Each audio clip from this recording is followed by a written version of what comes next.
Congratulations to the Peoria Rivermen for bringing home the President's Cup of the Southern Professional Hockey League. And that is where we begin tonight. The city of Peoria celebrating the Rivermen. The Rivermen basking in the glory after winning the President's Cup title Tuesday night. Our own Kurt Pegler joins us live in studio right now to see how the city and the players are celebrating. Kurt. Well, Shelby, Rivermen fans from all over the area coming out to cheer on the Southern Professional Hockey League champions. And even though it was a rainy day, that didn't stop the players from enjoying a parade put on by the city, which started at the Gateway building. And the Rivermen carried that President's Cup all around, put it on a fire truck, rode around the city. Even our own Durante Matthews was able to ride in the back of that truck. After the parade, a rally was held at Carver Arena. That's where Rivermen fans and players dropped the puck on a big party. Mayor Rita Ali congratulated the team. Head coach Jean-Guy Trudel sang praises of his players, and the players sang the praises of the city. I will never forget hearing them chant, "We want the cup," in Game 2 of the SPHL Finals. That was one of the coolest moments of my career. The fans here are the best, and it's just, they deserve this. We brought it here, not for our team, but for this crowd right here, for the city of Peoria. It's unbelievable.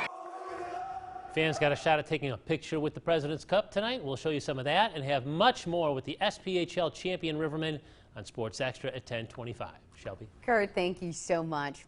Turn now to East Peoria. Mayor John Call sharing insight into the city's future. Today, the East Peoria Chamber of Commerce hosted the annual State of the City address.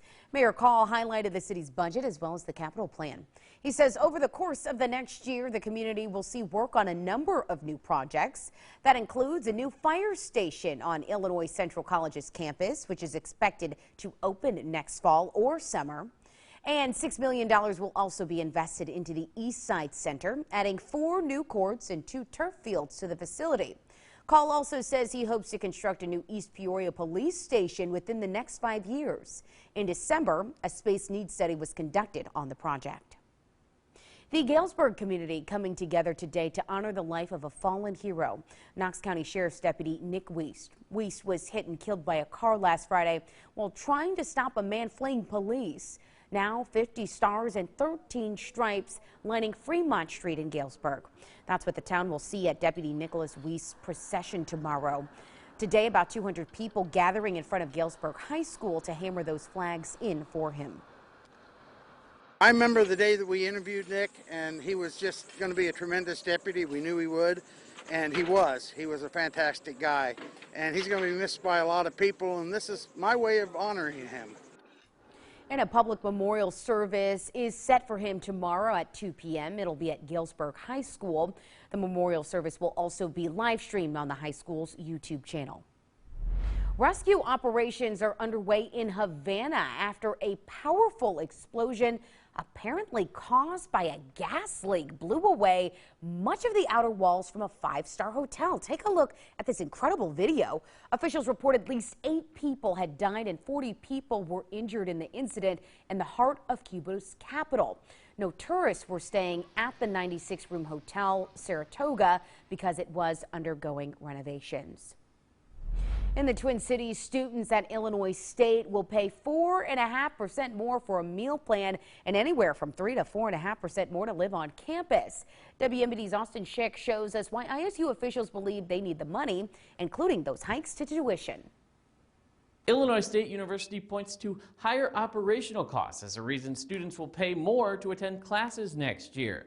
The total cost for a full-time undergraduate student will now be over $26,000. That's up 3.5% from this year. Incoming undergrads will also pay more for classes, nearly $395 per credit hour for in-state tuition, the price at close to $800 for out-of-state students. That's up 2.75% from fiscal year 2022. Over the last 10 years, our increases are actually very low.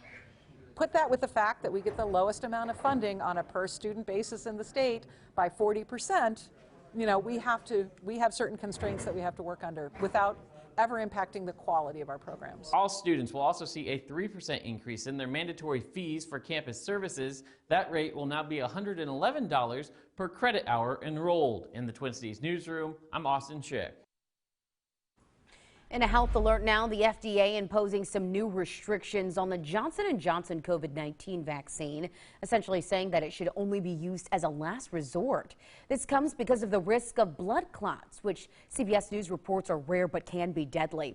A local pharmaceutical expert breaks down the data. Now, out of 17 million doses that were distributed across the country, there were 60 reported cases of those blood clots. Of those 60 cases, 9 people died. He says while the risk of blood clots is extremely small, it does still exist and that patients should choose what's best for them. There's no medicine that doesn't have some type of adverse event or risk associated with it. And it's the same thing with any other vaccines too. There is a mild, small risk associated really with any vaccine that you receive. The FDA says the J&J vaccine should be limited to those who are allergic to other options or those who specifically request it. Storm says the risk of this blood clot is most common in women up to the age of 50. Now, to learn more, our own Annie Kate has a full report that can be found under Digital Originals on our website, which is ciproud.com. In a consumer alert, local moms are struggling to find baby formula for their newborns. According to Data Assembly, the out-of-stock rate was more than 30% in April, and it does continue to climb. Abbott is one of the largest makers of baby formula, and it issued a recall in January. The recalls, along with supply chain shortages and inflation, are leaving some store shelves dry. Our Shelbey Ranesh shows us how one East Peoria mother is trying to navigate this shortage. It's really scary. I mean, you know, being a first-time mom, like that was like the last thought in my head, being worried about not having formula. Morgan Vickery says it's a problem she never thought about for her newborn son Carter. But supply chain shortages, inflation, and product recalls have left grocery shelves bare and moms scrambling. When we run out, it is scary not knowing if it's going to be there. We've switched to like 3 different formulas because of the shortage. Adding to the frustration, price gouging. I feel like they're taking advantage of the situation. I mean, we have babies to feed. Michelle Compton coordinates the Supplemental Nutrition Program for Women, Infants, and Children, known as WIC, for Peoria County. She says she is getting 5 to 7 calls a week about formula shortages. There's definitely some anxiety and some frustration and just kind of even fear. Adding many moms are getting creative. People are having to travel a little bit further for formula, which is really unfortunate timing with gas prices being higher now. Vickery says moms are also helping other moms find formula. I saw a mom post recently that she was in need of a certain type of formula and she was completely out. So I did end up finding some and I got a hold of her. Local pediatrician Samina Youssef says about 60% of moms she sees rely on formula. There are multiple factors, also environmental factors, that can affect a baby's, ability or a mom's ability to breastfeed. She advises against watering down formula to make it last longer. In East Peoria, Shabnam Dinesh, WMBD News.